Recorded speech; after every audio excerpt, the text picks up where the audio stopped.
ठाकरे बंधूंचं हे नकली राजकारण आज तुमच्या समोर मी उघडच पाडतो सगळं। मग तुम्ही सत्तेमध्ये असताना जर मराठी माणूस हद्दपार होत असेल आणि मुंबईच्या बाहेर जात असेल तर तुम्ही आज घंटा मराठी माणसाची अस्मिता वाचवणार आहात। 25 वर्ष जेव्हा ठाकरे बंधूंकडे सत्ता होती तेव्हा त्यांनी किती मराठी कॉन्ट्रॅक्टर्सला कॉन्ट्रॅक्ट दिला? 0। कॉन्ट्रॅक्ट सोडा, किती मराठी सब कॉन्ट्रॅक्टर्सला कॉन्ट्रॅक्ट दिला? 0। किती मराठी बिल्डर उद्योगपती या मुंबईमध्ये निर्माण केले? 0। त्या घरामध्ये पीठ पण आहे आणि आज औरंगाबाद मध्ये आमच्या बाबाच्या नावावर विद्यापीठ सुद्धा आहे। भाजपच्या लोकांना वाटतं की हिंदू धर्माचे तेच ठेकेदार आहेत, हिरमूळ धर्म तेच वाचू शकतात। मला एक सांगा, आपल्यापैकी कोणी हिंदू धर्माची ठेकेदारी दिली होती का भाजपला?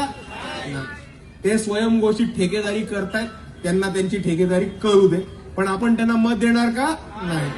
आणि दुसऱ्या बाजूला आपल्या विरोधामध्ये आज ठाकरे बंधू उभे आहेत आणि ठाकरे बंधूंची आज युती झाली आणि त्यांनी नवीन एक, जसं ह्यांनी धर्माची ठेकेदारी चालू केली तसं ठाकरे बंधूंनी एक नवीन ठेकेदारी चालू केली, भाषेची ठेकेदारी, मराठी भाषेची ठेकेदारी।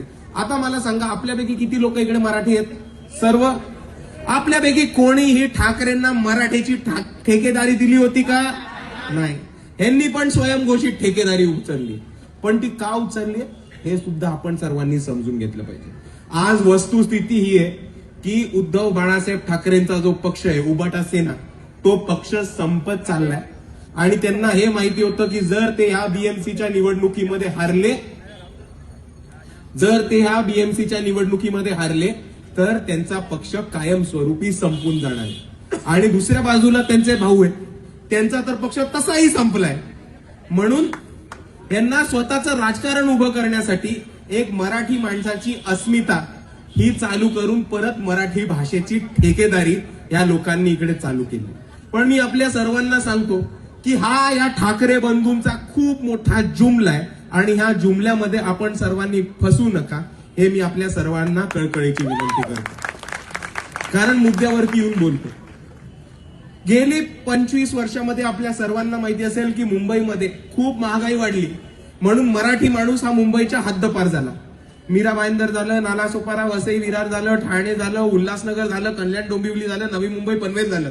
मराठी माणूस मुंबईच्या बाहेर शिफ्ट होऊन या ठिकाणी गेला, कारण मराठी माणसासाठी इकडे राहण्यासाठी सोय नव्हती आणि मुंबई मराठी माणसासाठी खूप महागडी केली होती आणि म्हणून मराठी माणूस हा मुंबईच्या हद्दपार झाला होता। बरोबर? आता मला सांगा, गेले 25 वर्ष बीएमसी मध्ये सत्ता कोणाची होती? शिवसेनेची। मग तुम्ही सत्तेमध्ये असताना जर मराठी माणूस हद्दपार होत असेल आणि मुंबईच्या बाहेर जात असेल तर तुम्ही आज घंटा मराठी माणसाची अस्मिता वाचवणार आहात। आणि दुसऱ्या बाजूला मला विचारायचंय की 25 वर्ष जेव्हा ठाकरे बंधूंकडे सत्ता होती तेव्हा त्यांनी किती मराठी कॉन्ट्रॅक्टर्सला कॉन्ट्रॅक्ट दिला? 0। कॉन्ट्रॅक्ट सोडा, किती मराठी सब कॉन्ट्रॅक्टर्सला कॉन्ट्रॅक्ट दिला? 0। किती मराठी बिल्डर उद्योगपती या मुंबईमध्ये निर्माण केले? 0। किती मराठी माणसासाठी मराठी शाळा या मुंबई महानगरपालिकेसाठी चालू केल्या? 0। तेव्हा तुमची मराठी अस्मिता नव्हती दुखवत, तेव्हा तुम्ही मराठी माणसाची बाजू नव्हता घेत। आज तुमचा पक्ष संपत आलाय म्हणून मराठी माणसाची अस्मिता जागृत केली आहे आणि हाच मराठी माणूस तुम्हाला जुमला ओळखून मुंबईच्या बाहेर हद्द पार केल्याशिवाय राहणार नाही, हे आपण सर्वांनी समजून घेतलं पाहिजे। आणि दुसऱ्या बाजूला अजून एक गोष्ट समजून घ्या मित्रांनो, एक महत्वाची गोष्ट समजून घ्या की ठाकरे बंधूंचं हे नकली राजकारण आज तुमच्या समोर मी उघडच पाडतो सगळं। हे दोन्ही बंधू, राज ठाकरे, उद्धव ठाकरे, त्यांची 2 पोरं कुठल्या शाळेत गेली? English medium. मराठी मीडियम मध्ये गेली का?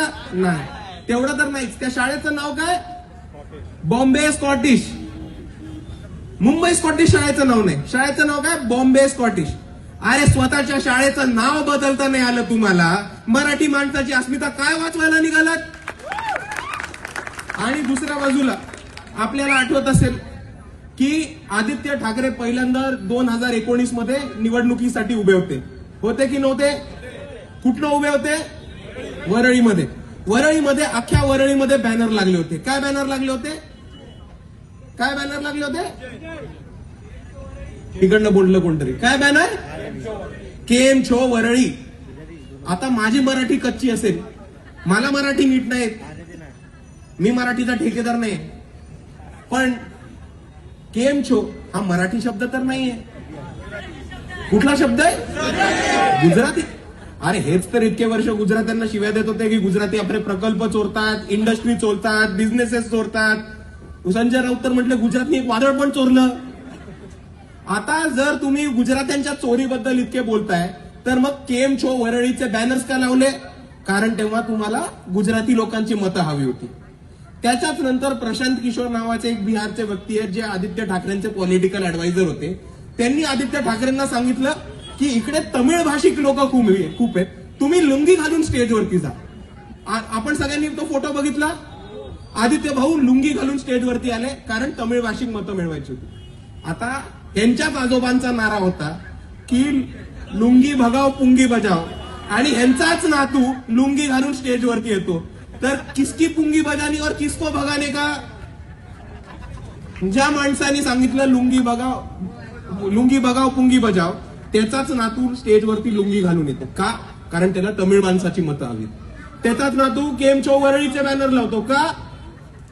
कारण त्यांना गुजराती मतं हवी आहेत. आणि आज त्यांचा पक्ष संपत आलाय म्हणून त्यांनी मराठी माणसाची अस्मिता जागा करण्याचा प्रयत्न केलाय. हे आपण सर्वांनी नीट समजून घेतलं पाहिजे. दुसऱ्या बाजूला इकडे मला माझ्या तमाम आंबेडकरवादी, शाहू फुले आंबेडकरवादी लोकांना एक प्रश्न विचारायचा आहे की आपल्यापैकी किती लोक हे चैत्यभूमीला 6 डिसेंबरला अभिवादन करायला जातात? हात वर करून दाखवा. सगळे जातात. आता मला सांगा, चैत्यभूमीच्या जस्ट बाहेर शिवाजी पार्क परिसर आहे आणि त्या शिवाजी पार्क वरती राज ठाकरेंचा बंगला आहे. आपण इतके वर्ष अभिवादन करायला जातो. दरवर्षीचा आपला अनुभव आहे की आपले भीम अनुयायी, फुले आंबेडकर शाहूवादी हे मोठ्या संख्येने चैत्यभूमीला अभिवादन करायला जातात. म्हणून हेच राज ठाकरेचे लोक आणि त्याचे नातेवाईक स्वतःच्या घराला कुलप, कड्या, खिडक्या बंद करून मोठ्या संख्येने दलित आणि बहुजन लोक त्यांच्या एरियामध्ये येतात. म्हणून माथेरान, महाबळेश्वर, लोणावळ्याला पळून जातात. बरोबर की नाही? आता आपण मराठी नाही होत का? आणि ते जे तिकडे राहतात शिवाजी पार्क परिसरामध्ये, ते कोण राहतात? ते काय परप्रांतीय नाही राहत. गुजराती नाही राहत, बिहारी नाही राहत, युपीची लोक नाही राहत, तमिळची लोक नाही राहत. कोण राहतं? मनुवादी मराठी लोक.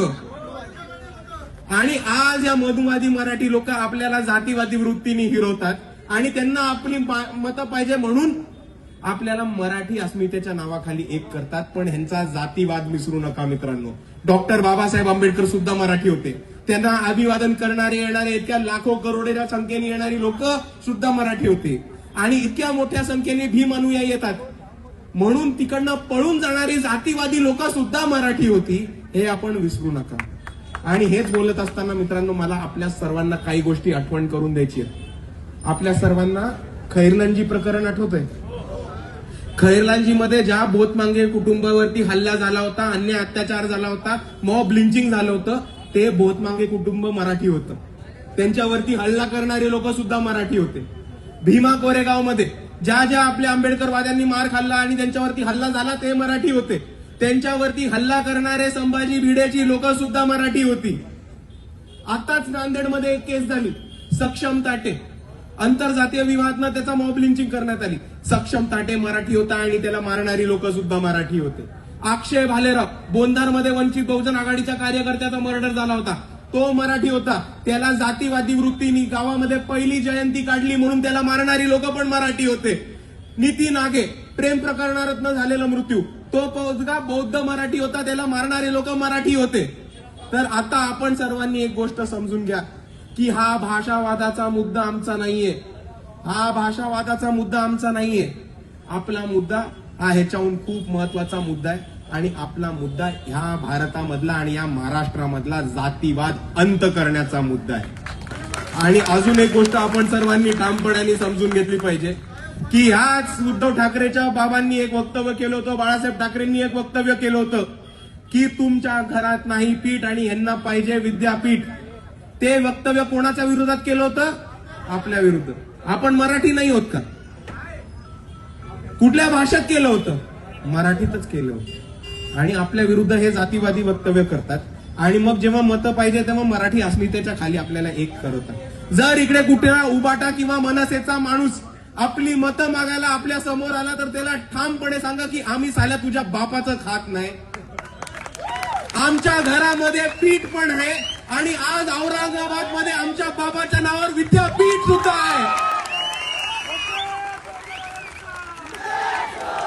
आणि म्हणून आपण सर्वांनी समजून घ्या, स्वतःचा संपलेला पक्ष जिवंत ठेवायला हा मराठी माणसाचा यांनी जुमला आणलेला आहे. पण ह्या जुमल्यामध्ये फसू नका. मराठी अमराठी करून तुम्हाला पाणी मिळणार आहे का? शिक्षण मिळणार आहे का? रस्ते नाल्या मिळणार आहेत का? आरोग्य सेवा मिळणार आहे का? नाही. ह्याच्यामध्ये नुसतं पिढ्या बर्बाद होणार आहेत, दोन समाजामध्ये भांडणं होणार आहेत. आणि ही भांडणं मिटवून सर्वांचा विकास करण्यासाठी आज वंचित बहुजन आघाडी आणि काँग्रेसची युती झालेली आहे. आणि मी आपल्या सर्वांना एवढीच विनंती करतो की या पर्यायाला आपण सक्षमपणाने मतदान करा आणि आम्ही एकत्र येऊन आपल्या सर्वांचा विकास करू.